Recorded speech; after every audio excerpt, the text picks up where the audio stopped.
The U.S. government shutdown. Yeah, another one.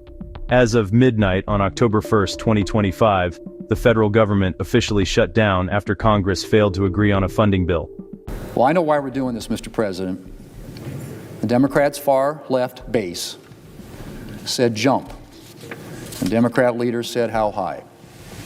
But the far-left's determination to oppose anything President Trump has ever said or done is not a good reason for subjecting the American people to the pain of a government shutdown.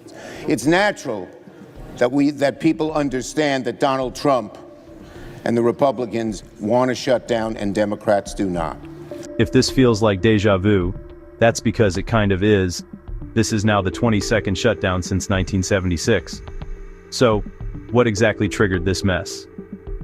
It all comes down to a standoff in Congress, and, big surprise, it's about healthcare spending.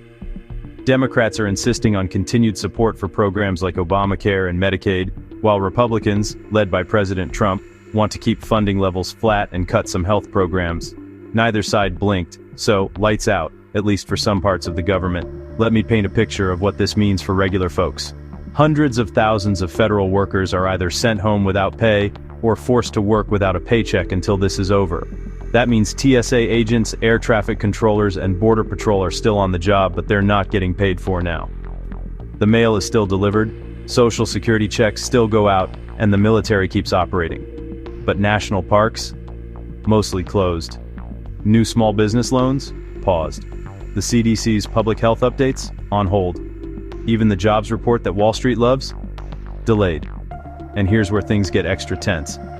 President Trump's administration has threatened to make the cuts permanent, with mass firings of federal employees whose jobs don't fit his priorities. That's new, and it's sparked lawsuits from federal employee unions. Of course, everyone's pointing fingers. Republicans blame Democrats for refusing to compromise, calling them hostage takers over health care.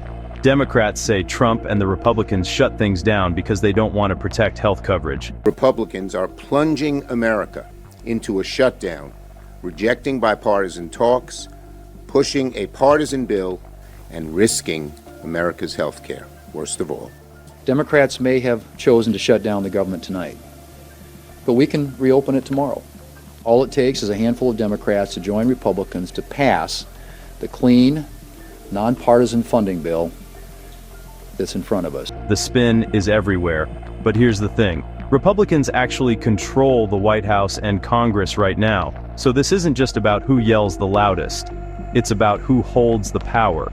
Meanwhile, the shutdown is already hitting the economy. Stocks dipped this morning, and gold prices hit a record high. If this drags on, we could see flight delays as unpaid workers start calling out sick, like we saw back in 2019.